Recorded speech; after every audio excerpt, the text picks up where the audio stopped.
Welcome to Film with Family. My name is Zach. And I'm Austin. And we are two cousins who love to talk about movies. This month, we're doing something a little special. We're trying out Mom Month. Mother's Day is coming up in a bit, and we thought it'd be fun to try to get all the moms we know in the family to get them on the pod all month long. My mom, your mom, some of our aunties, might even get our grandmom. That'd be something. We'll see. We haven't recorded them all yet, so we'll see what happens, but this is the plan. Okay, good. Yeah, today we have my mom, Donna Zweifler. Hello. Hi, Mom. Hi, baby. Hey, Aunt Donna. Hey, Aussie. Nice to see you guys this morning. Yes, and we're going to talk about one of her favorite movies, or maybe just her favorite movie, Belizaire the Cajun, by Glenn Petrie. An oldie. Cause a man like you might well have use for that. My powers of the heel. Gris. No curse on me, Belizaire. Our next movie is named Belizaire the Cajun, and it tells the story of a Cajun leader in the early years of the 19th century after the Cajun people had ended their long exile in Canada and settled in Louisiana. Even there, they were not always welcome, and the movie tells of the efforts by the local Anglo-Saxons to drive them off their land with midnight raids by vigilante groups. Belizaire is played by Armand Asante. 1986 film? Yeah, just a year before Raising Arizona and Predator, two other movies we've already covered. And a year before I was born and Donna was married. I was born on the same day that you and Mark were married. Right. And that's why, Lizzie, your mom couldn't be there because she was in the hospital with you. How about that? Yeah. It's a great time of the year. We love it. It is. Yeah, I just wanted to start off with, do you remember the first time you saw this movie, Mom? Belizaire? I do. And it was recommended by Andy and Ruth Zweifler, Grandma and Grandpa. They had just come back from the movies and said, oh, what a great movie this is. And this actor is so handsome. And then Ruth right away says, oh, he looks just like you, Mark. And I'm like, okay, let's go see it and find out.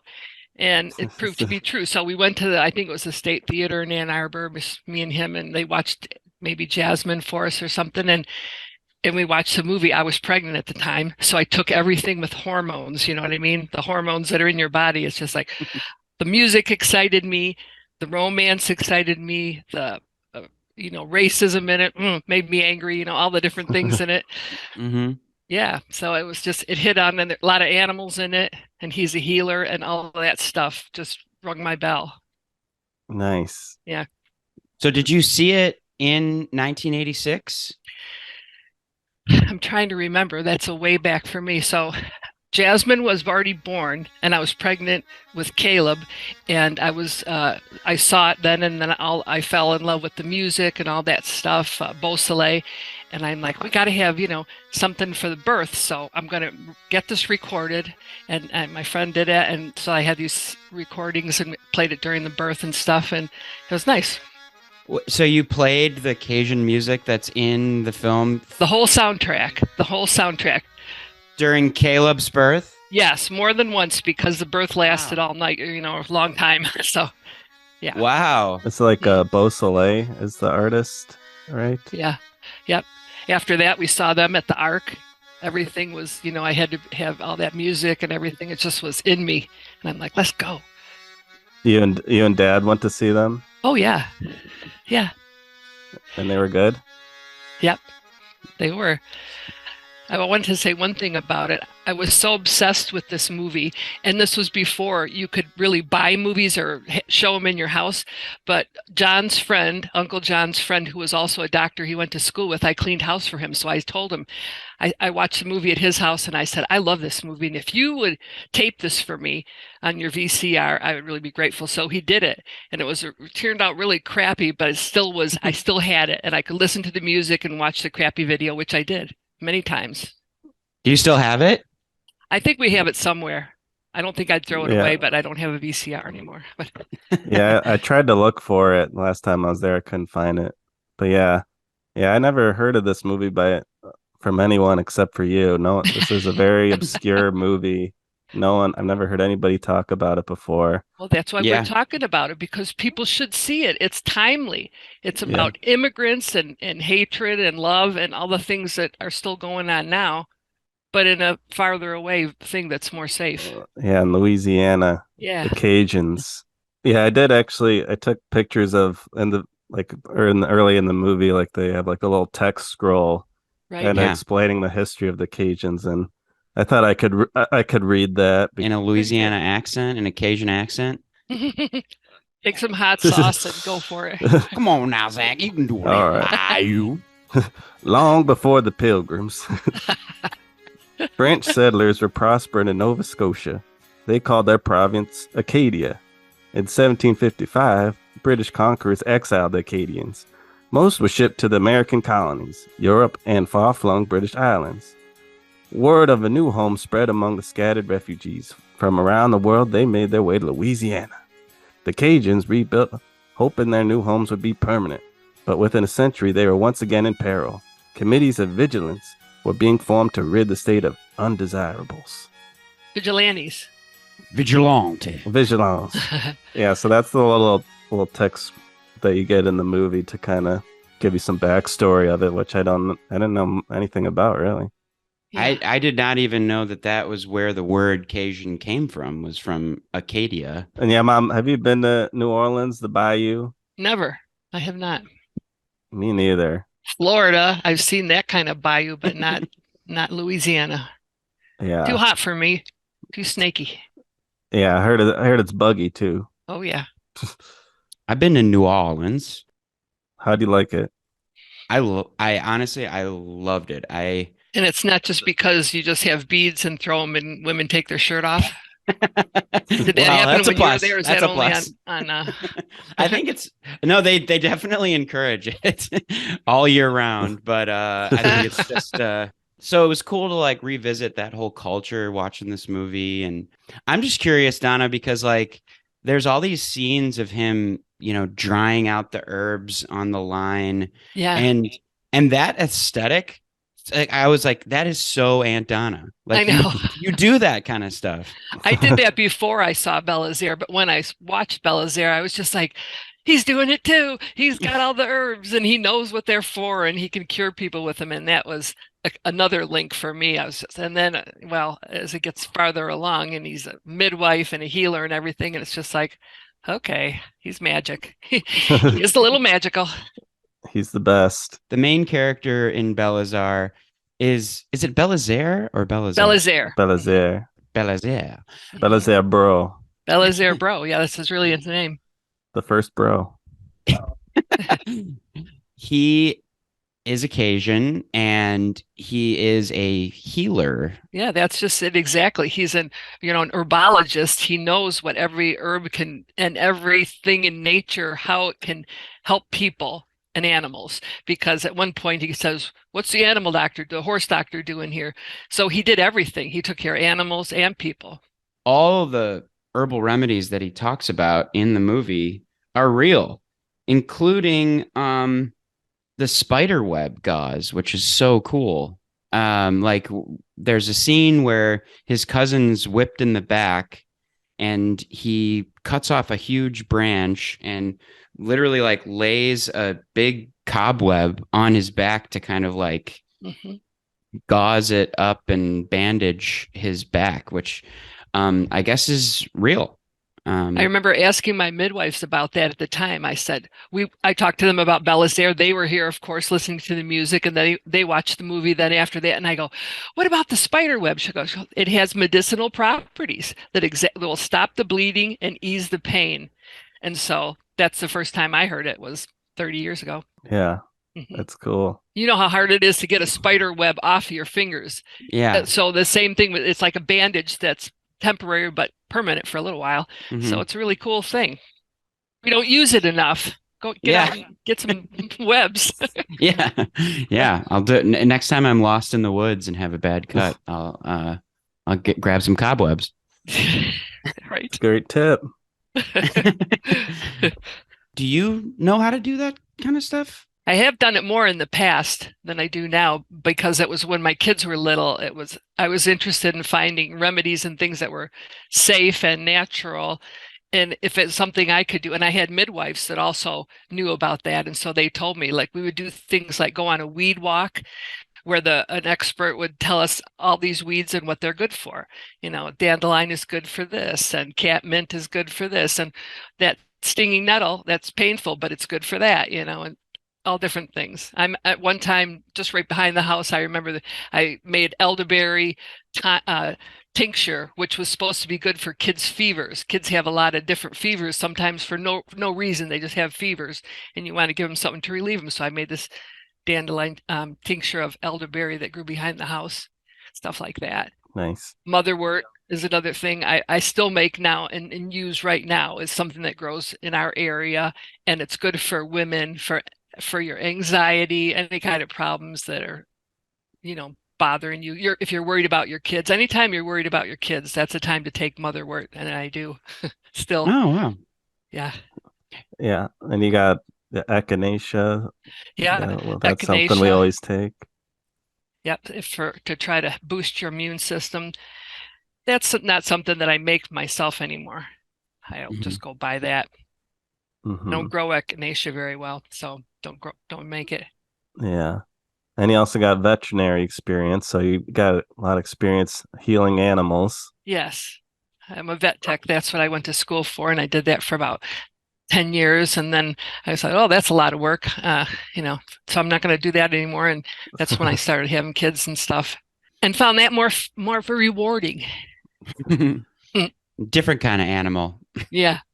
Yeah, but you do have a lot of chickens, and you got horses and all that, and take care of them on the house, dogs and cats. Well, again, this brings Grandma and Grandpa Andy and Ruth into it because when their kids were young, they wanted a place that was outside of Ann Arbor, so they bought the property where we live right now in Waterloo, and it was real junky. It looked like the Green Acres farm when we moved in here, and we've been fixing it up for years and years. There was no screens in the windows, no locks on the doors. A Ringer washing machine was like on the back porch, And I remember that one of the first things I got was chickens. My friend gave me some chickens, and I had them. I've got a great picture of the one where Jasmine's getting the egg out of the nest, and the chicken's flying off the nest, and it's in midair, and it's a great picture. And so I've always kept chickens after that. And then as soon as I could convince anybody else that I needed to have a horse here, I think it was Grandma and Grandpa again that said, okay, we'll help you buy a horse. And, that was the first horse I got, Albert. And then we've kind of had horses ever since. They're not good to live alone. So you get another horse, and we've just kind of kept them because I told that was one thing Mark said when we moved here. He goes, could you think you could be happy here? I go, well, if I load it up with animals and stuff, I will. And he's like, oh. So he's been trying to fulfill that bargain for the rest of his life because he's like, can't we stop now? Like we had chinchillas. You remember the chinchillas, Austin? Yes, I do. Yeah. I love them. Their little dust baths. Oh, they're just so adorable. And we've had rabbits and guinea pigs. And I've got a wall that has all the different animals that we've had here. And yeah, lots of cats and stuff like that. I still want a donkey, and Mark is resisting it, but I think it would be good for us as old folks because they're not too rowdy. They're just kind of calm, cute. Yeah, there is a cute white mule in Belizaire that he has right at the very beginning. That's a beautiful, beautiful mule. Yeah, and there's the great scene where he's like negotiating for like more animals, like for the confession deal, like trying to get like the get a horse and a cow and a mule and all that. Yeah. Yeah, he's kind of like, he's a silver-tongued negotiator from the very jump of the movie where he's like negotiating with the priest about the rosaries. Yeah, how many he's like, you have to do 5 rosaries. Like, come on now. He's like, I got a full day. How am I going to do that all day? Yeah, and the priest is like, yeah, my shoulder's hurting, and it's like, well, I can't can't help you out with that if I'm doing all these rosaries. If I'm going to be on my knees all day. See, in the old days, because I was raised Catholic, and you always said your prayers on your knees, and the rosary is an extended prayer because you use the rosary with the beads, and it's many prayers. You got to do 10 Hail Marys and then an Our Father. As the beads change, your prayer changes. It might take you an hour.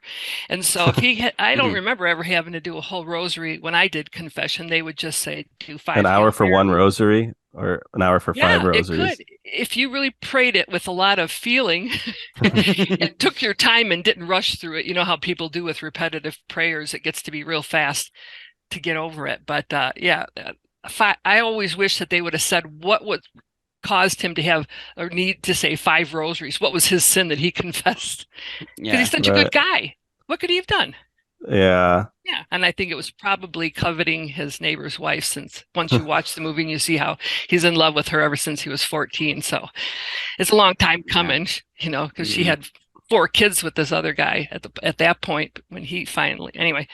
Yeah. Yeah, he's a big flirt. He's got Riz, as the kids say. He's Riz? What is that? I've never that's heard like a TikTok term. That's basically just like kind of like just being very charismatic and like like they say like Pedro Pascal has Riz and stuff like that. Like just like naturally charismatic and kind of flirtatious kind of.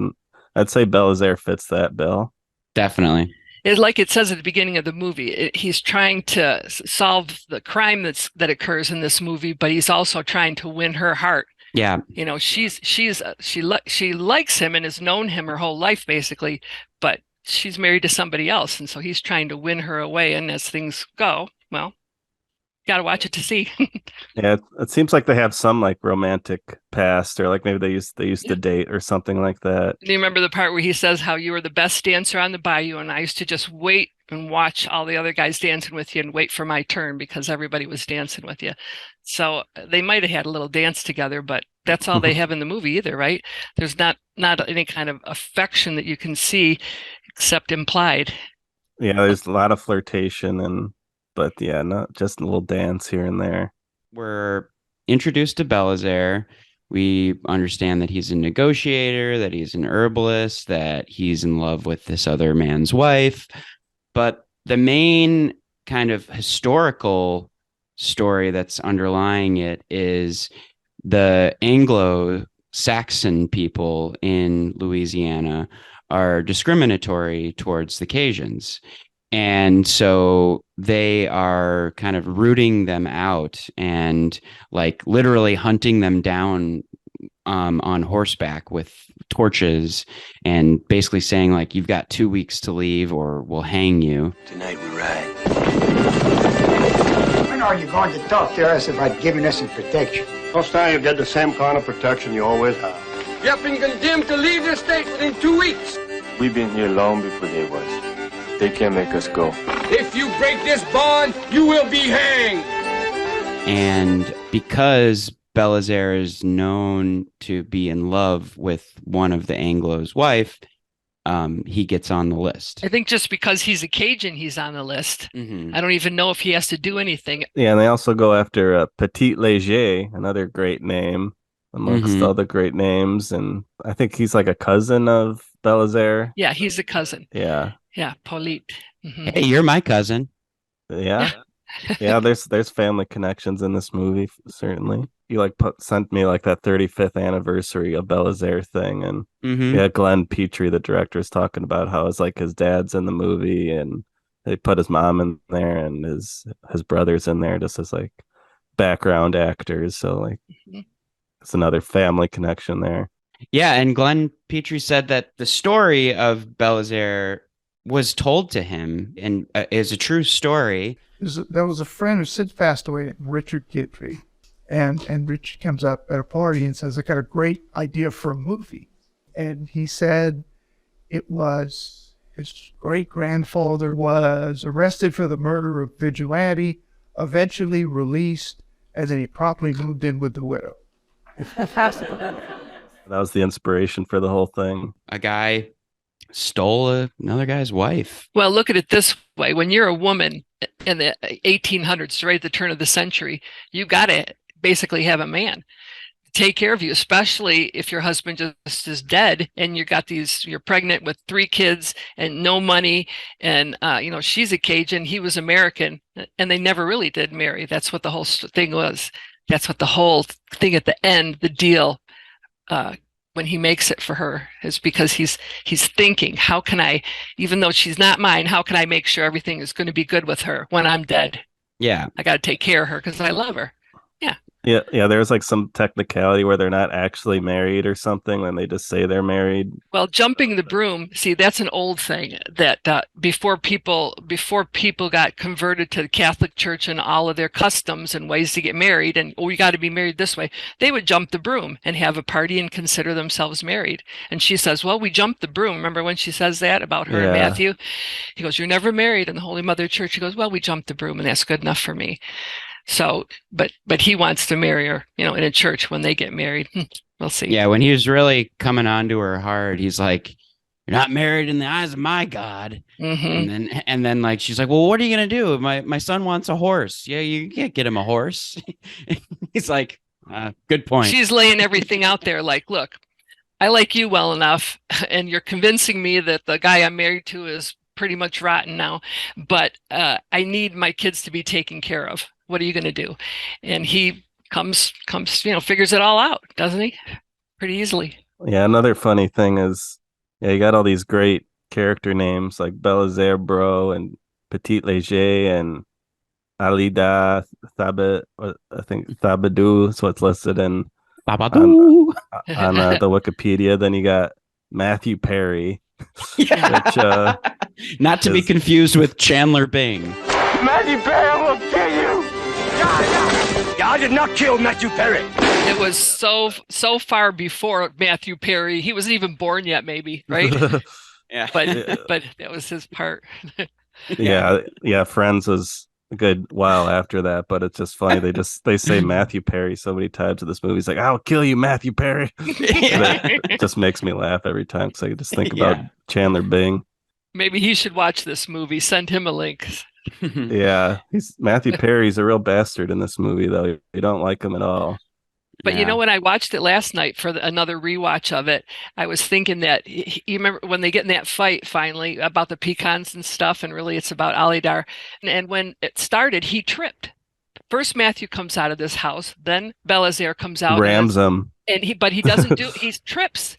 He trips as he's coming out, and if you watch it again, you'll see he trips and falls into Matthew, and that's what starts the whole thing. And then he kind of holds his hands out like, oh, and then the swing and starts, and then he knocks him in the water once the fight is really going and they're punching at each other. But it was a mistake how it started, in my opinion. I thought he was coming out of the door with like ramming into him, but maybe it was just an accidental aggressive trip.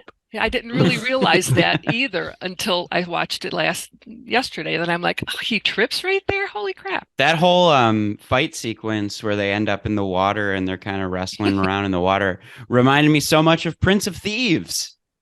Yeah. The Little John fight in the river. Yep. But yeah, the guy who plays Matthew Perry is Will Patton, who you may recognize from the Halloween movies, the recent Halloween films.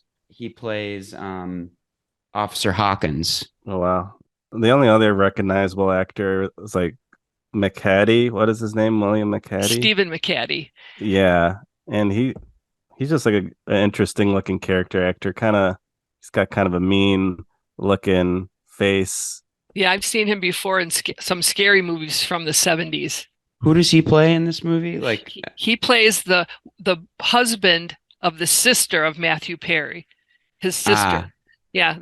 So he's the brother-in-law, but he thinks he's, the boss of things. And I like it when she says, well, when my father dies in Louisiana, laws are different. I get everything and I'll say what happens, not the husband. And he don't like that either. She's lucky he didn't kill her either. If you ask me, he's just that kind of guy. Yeah. Yeah, in Letterboxd, it says Stephen McCaddy is an actor in 124 films. So yeah, think of it. He's in a lot of stuff. A TV actor, mostly. Yeah, he was recently in Nightmare Alley, and I guess he was in the Watchmen movie and A History of Violence and The Fountain. So he's a popular actor, but he usually just does small kind of parts. But he's got a very interesting kind of hawk-like face. We have Robert Duvall and Robert Redford attached to it. Right. Yes, as producers. Yeah. And I heard Robert Redford had kind of like a grant process where he would invite 5 different directors to like he would help produce a film and bring it to Sundance.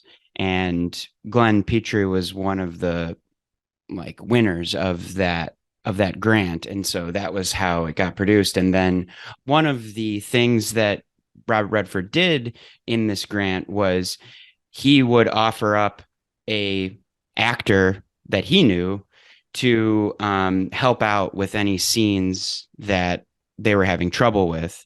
And so he wanted somebody to like kind of really deliver those lines as the preacher during the burial of Matthew Perry.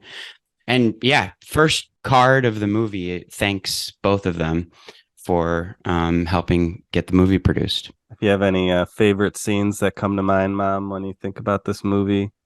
Well, I love all the scene sets between Alidar and Belizaire, especially the first one where she said, she calls him over because she's not feeling good. Now, she has had kids before. She knows what it's like to be pregnant. She just says, I never had morning sickness at night before. That's what threw her. So she has him over and he's listening to her belly. You remember that? He's got his ear against her belly. And he goes, wow, you're going to have another boy, Alidar. I'm just like, you don't have the sunstroke, and you don't have the moonstroke. You're going to have another boy, Alida. How does he know that? He's so magical. I mean, you could tell by the feel maybe how big the baby is, but you can't tell the sex, But yeah. he's really, they don't show you in the prequels to this, but I think that he's delivered some of her kids before. That's kind of what she alludes to, like, you were here when he was born, or I'd like you to treat my son or my baby when the baby's born. Anyway, yeah, they just have a big connection when, your midwife is pretty important. So once, that's the way it is. It's I mean, you already mentioned it, but it was the first thing I thought of even when I saw the cover of the film. I was like, he looks just like Uncle Mark. I know. I mean, he's like, you all kind of have a Belizaire kind of look to you. You're all kind of scruffy. I mean, I think it makes sense that you would be attracted to this film. Yes, yeah, I agree. I also think that Belizaire kind of looks like, I don't know, Austin, if you know the band Destroyer, the singer of the band Destroyer, Dan Behar. He does look exactly like Dan Behar. That's so funny. Yeah, I thought about that the first time I saw this movie years ago. I was like, is that Destroyer? No, that's amazing. He's played a lot of gangsters, Armand Assante, and his most famous role probably was in Private Benjamin with Goldie Hawn, where he plays the husband. She's a soldier. Right. She marries him, and he's a completely different, he's real stuck up and real fancy and rich and stuff, completely different than Belizaire. Right. But that's acting for you. Yeah. Yeah, I looked it up. It says he's of Italian and Irish descent, so there's no French in him or anything, but no, he is believable as a Cajun. Well, it seems like when you put a big beard on a man, a dark beard on, and dark hair, long beard and hair, they can look like a lot of different people. You can look Greek. Yeah, true. They can look Italian or Cajun. Yeah. Or a Michigander. Yeah. Or Jesus. Like your husband. Right. Yeah, we should. I don't know if I said this, but the movie does take place in 1859. So it's an old-timey times. Definitely. Ye old times. Glenn Petrie wanted to film it originally in French. Yeah, I think he said that Robert Redford specifically was like, yeah, we should just do it in English, like just for marketability. He's kind of got a good feel for that kind of thing. Yeah, but there are some characters that are speaking French. Like there's that one old crotchety man that will yell in French. He was like my favorite character of the movie. Yeah, he's really good. Me too. Yeah, he's so funny. Like there's just one line that he does where I forget what they said, but he goes, "I might as well leave for Texas." Yeah. Well, remember when Belizaire says, "Well, now that you're going to be gone, we'll miss the wine that you make because you make good wine, but at least we'll be able to raise chickens again," meaning you used to steal all our chickens, because he used to sell everything he said that wasn't nailed down. But the movie nails the music aspect of it with the great soundtrack and all the fiddle and Belizaire playing the accordion. But the one thing I was missing is the food aspect, because that you always hear about Cajun cooking and all that, and you don't get much of that in this movie. Well, you can't taste it in a movie, and so they were like, "Why put it in? Let people find out for themselves if they like the movie. Go find the food because can only do so much." Yeah, I know there's some good movies that show cooking off, like Big Night and Eat, Drink, Man, Woman, and I don't know. I think cooking and food can be cinematic.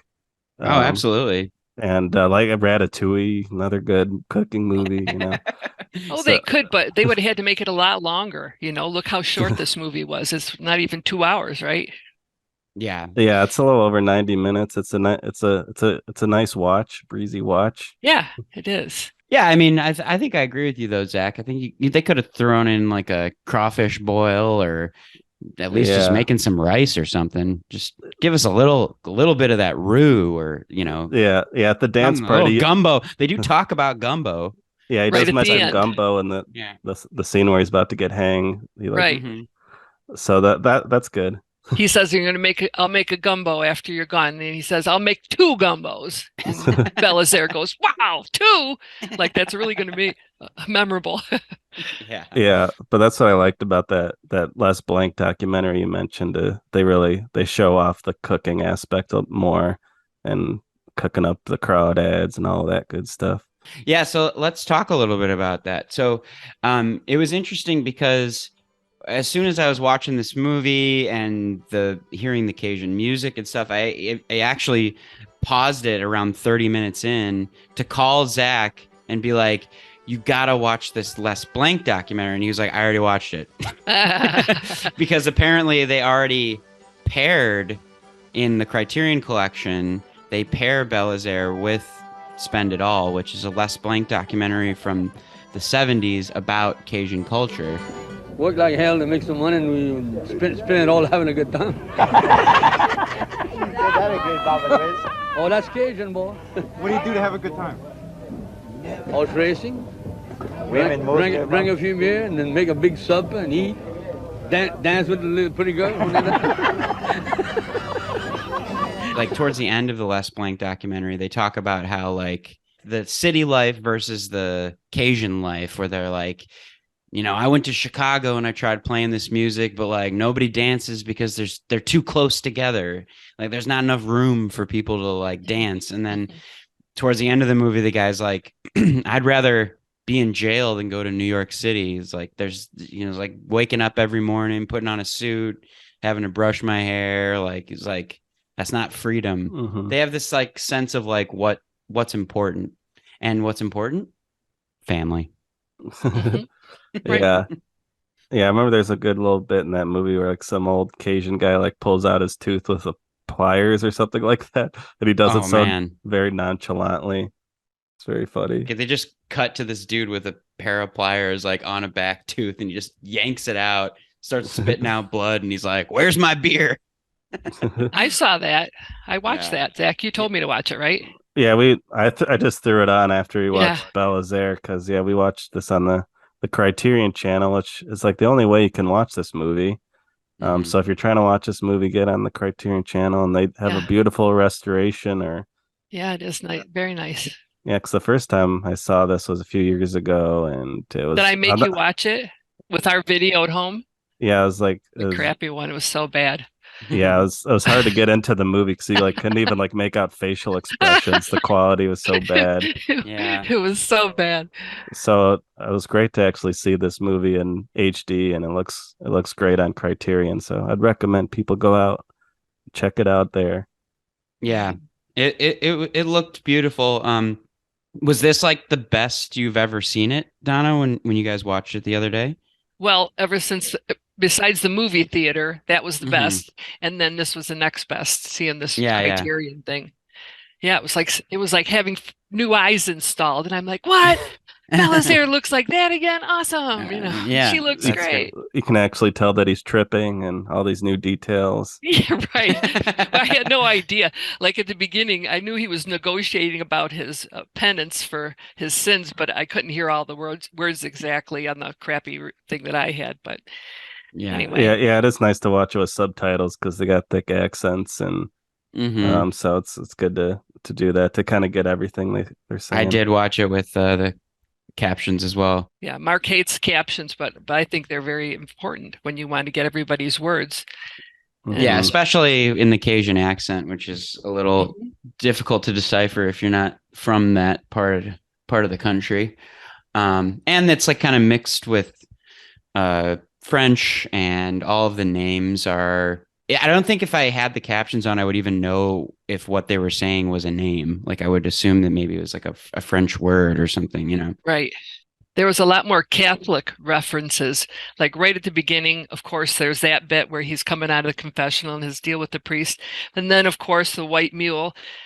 That's just like Jesus, too. I mean, plus he looks like Jesus. Like I always tell everybody, when we were in Jamaica and Mark had long hair like that and a beard, every Jamaican just about that we pass on the street would say, Jesus, there's Jesus. And he'd hold their arms out like pray for me, and Mark would just smile.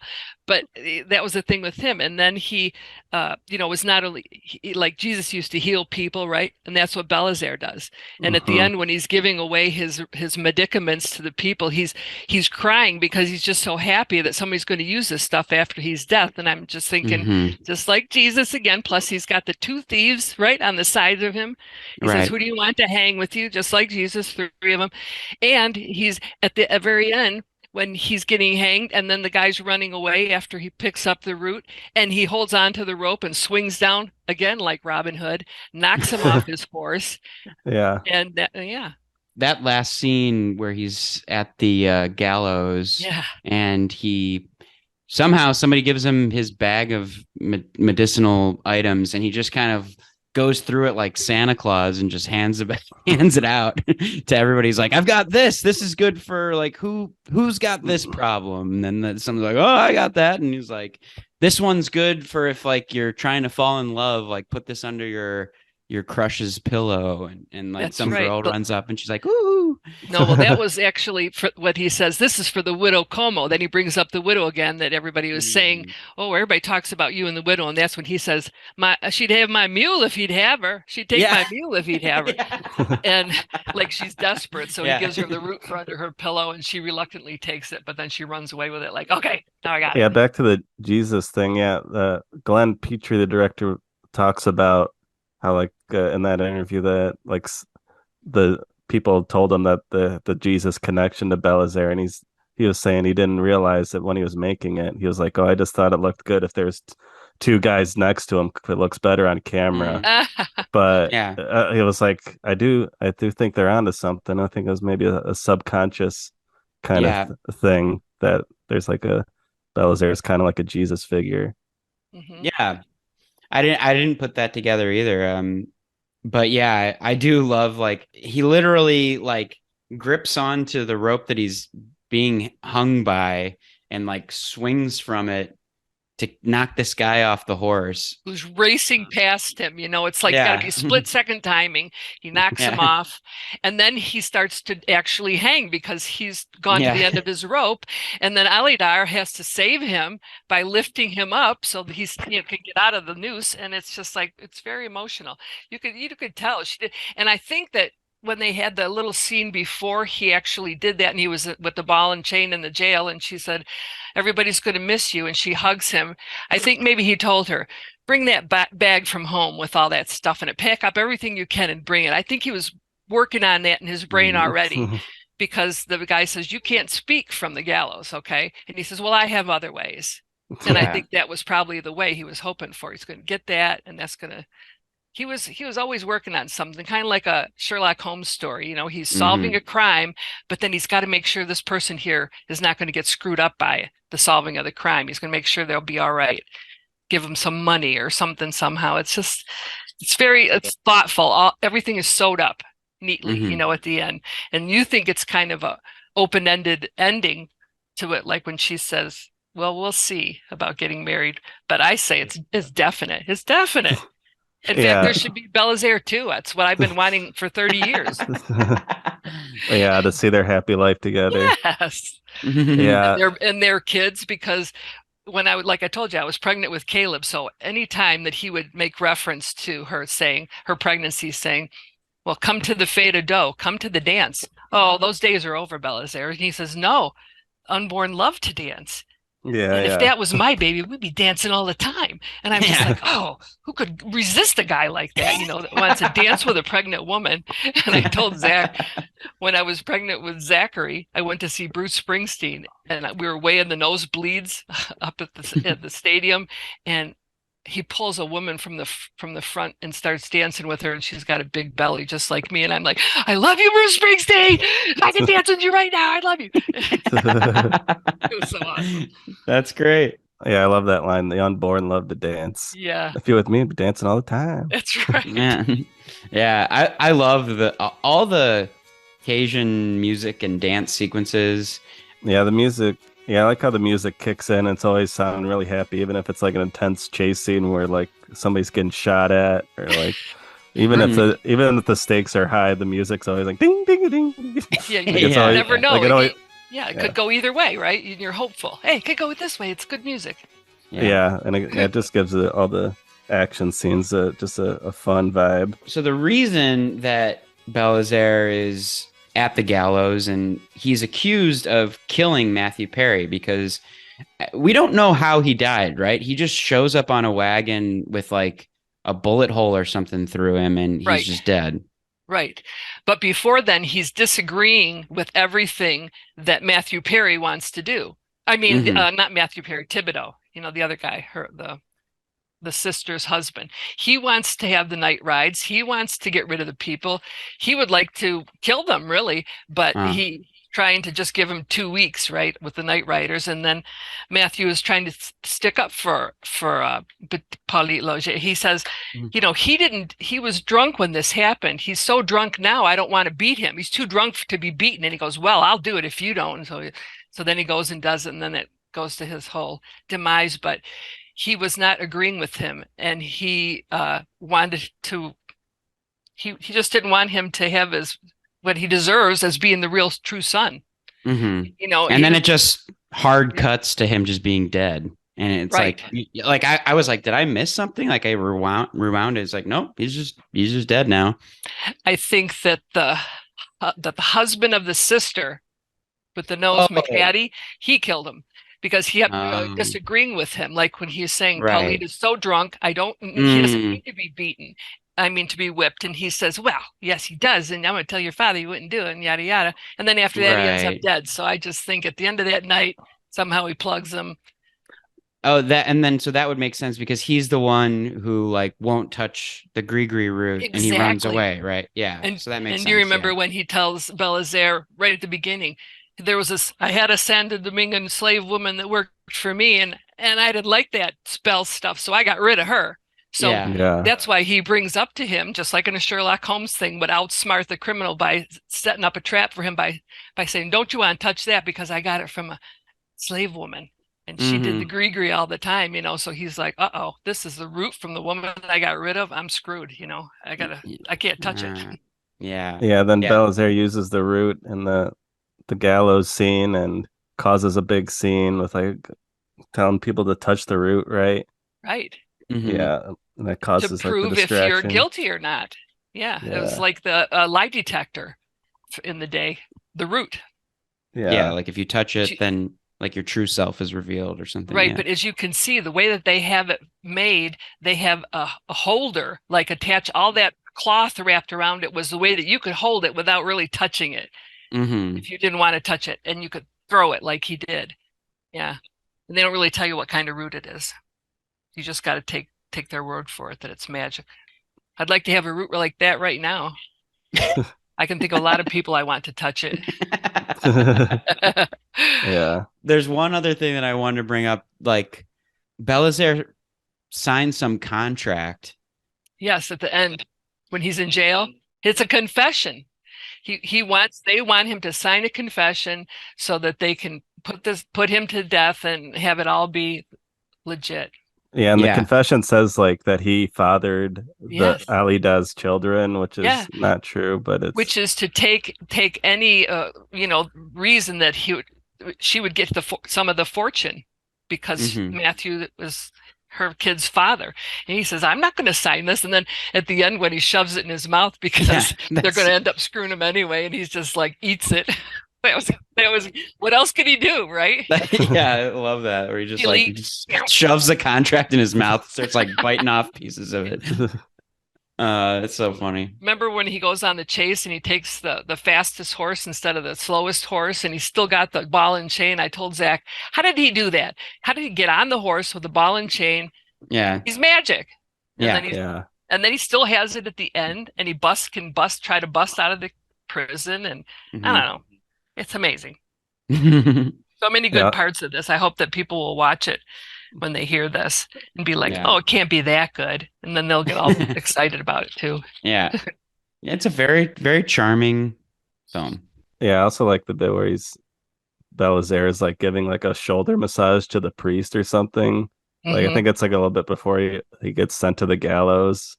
But he's like kind of sweet talking to him and giving him a massage. The priest comes to say goodbye to him and give him his last rites probably before he gets hanged. And that's when he's doing the thing. His Sherlock brain is twisting and he's saying, how can we make it so that everything's going to be good for her? That she's going to get some of this money that they're trying to screw her out of, Yeah. That's what I thought. He's a thoughtful guy. Yeah.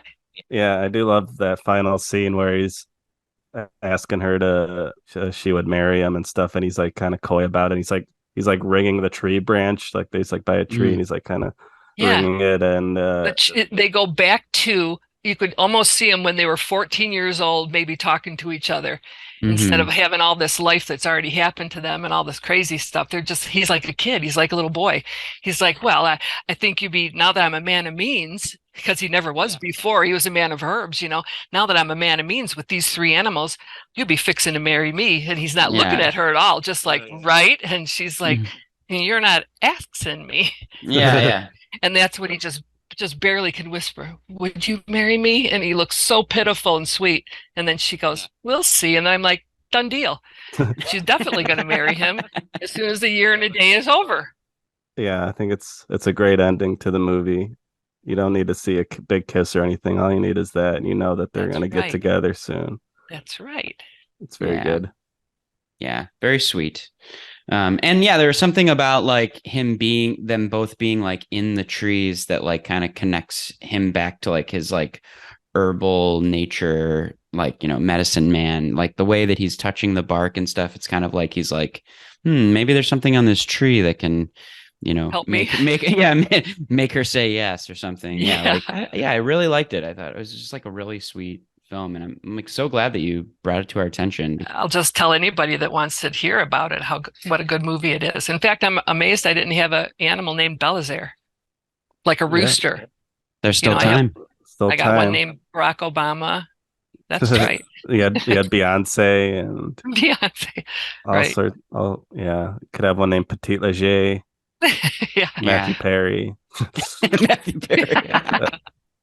Rachel. If you have a rooster that's really a bastard, you can name him Matthew Perry. I did have one like that, and actually I got rid of him.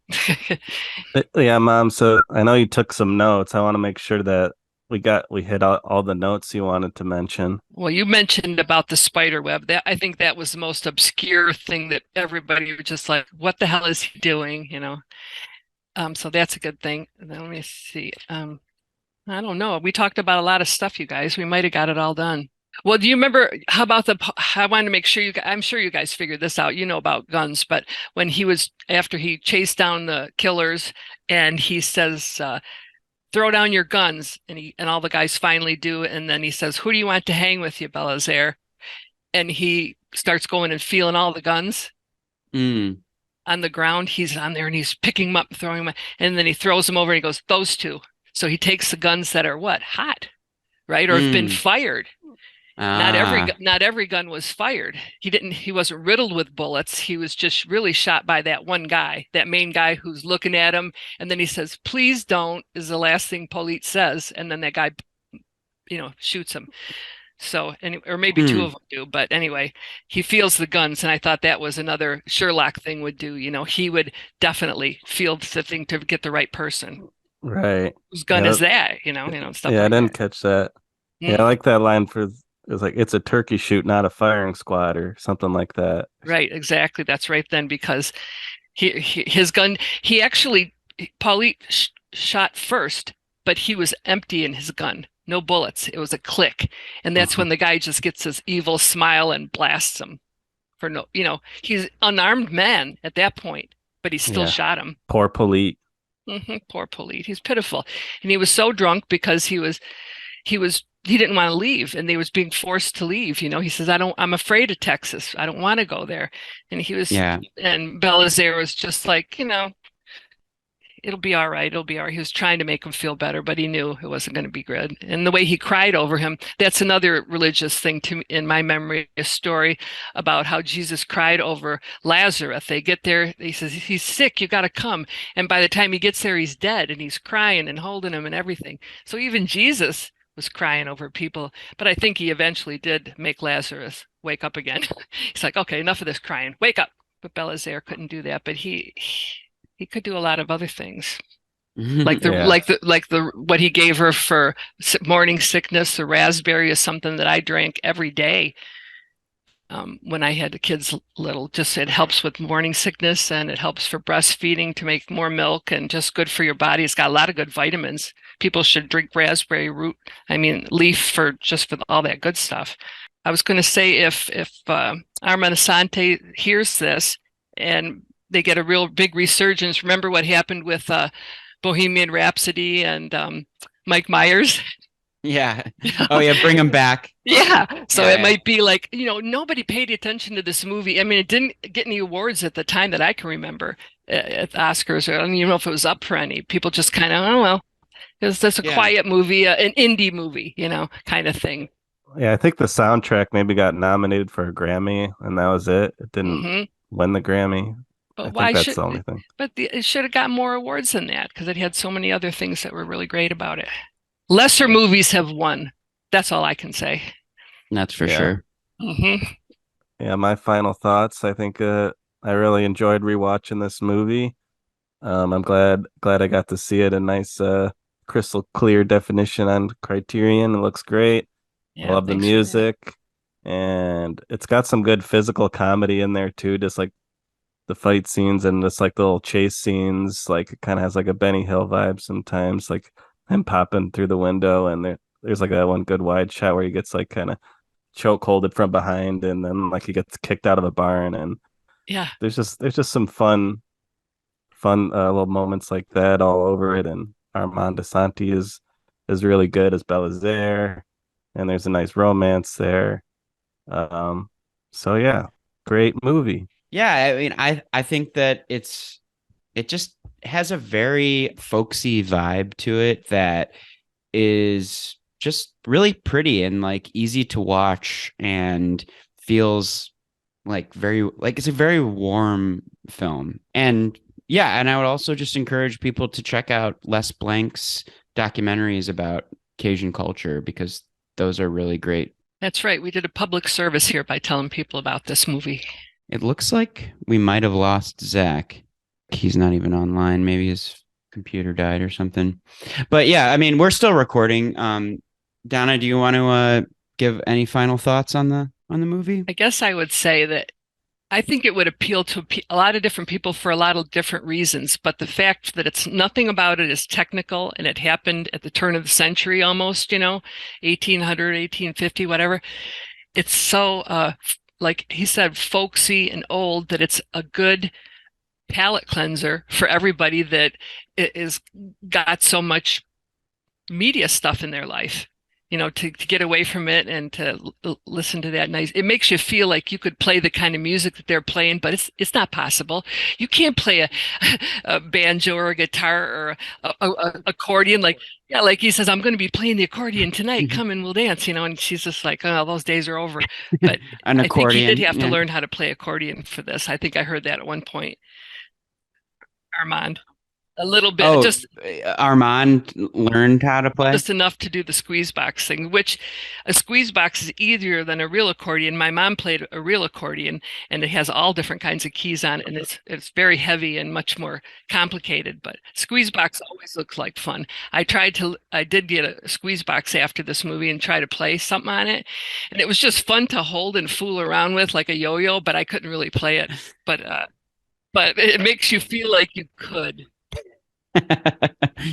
Yeah, I've tried playing accordion before. It's not easy. Another thing that I thought was interesting because I have horses and I used to ride bareback, and it's interesting whenever I see somebody riding bareback or riding at all, like Dances with Wolves. I was watching how he rode the horse. Armand in this one has to ride without a saddle, of course, and he really leans forward like a hawk. He's leaning forward with the top half of his body while the bottom half is just planted on that horse. Like they always say, you got to hang on tight with your knees and your legs, or you're gonna fall off. And his horse was really booking. Oh, wait, here's Zach. Sorry, hold on one second. Okay. Say something, hello? Zach. He's on my phone. Okay. Can you hear me? I'm on the speakerphone. I can hear you. The microphone. Yes. Yeah, she can hear you. Yeah, I just wanted to thank my mom for coming on, and I feel like your love for the movies really imparted that onto me at a young age, because you're always renting movies from Planet Video and Blockbuster every other day, and you're always encouraging growing up when it was a hot day to go to the movie theaters. So yeah, I feel like I wouldn't love movies as much if it wasn't for you imparting that onto me. So I appreciate that. And I love you, and that's great to talk about one of your favorites on the podcast. Yeah, I agree. The feeling's mutual, always. And I was thinking that my love of movies came from my mom. And part of her love of it was she loved it before she got married. But then whenever she was bored, she would be like, this is going to be a movie that you're going to love this movie. And she would sit there while we're watching it and tell me the whole entire thing, basically, which is kind of like what I do now. You can't you're so excited about it. You got to yap through the whole thing. But she got me to like it. And plus, it's another thing about living in the country. What else is there to do out here? Outside for a little while, we come in and eat some lunch, and then you got to watch a movie. It's just the kind of thing. Right. Yeah. We only had like 4 or 5 channels. We didn't have cable. So watching a movie was the most exciting thing you can do in the night. You'd think that we were from the bayou. We get out of the water, scrape off the mosquito eggs, and go in the house and watch a movie. No, it wasn't that bad, but it definitely made it go better. Makes things better with a good movie. Well, that is a lovely, beautiful note to end on. Between mother and son, a great way to kick off Mom Month, and I love you, Aunt Donna. Thank you so much for your time today, and thanks for showing us this great movie. You're welcome. I love you too, Aussie. Love you, Zach. Love you. We love the movies, and we love our family. All right. That's what we like to say here on Film with Family. And you can follow us on Instagram and Twitter and all that at Film with Family. And we got an email now if you got a take two. If you got thoughts about New Orleans or Belizaire or Cajun culture, send us a take two on the email. filmwithfamilypodcast@gmail.com. And we'll see you next week. Bye. C'est la seule que moi j'aime depuis l'âge de 14 ans.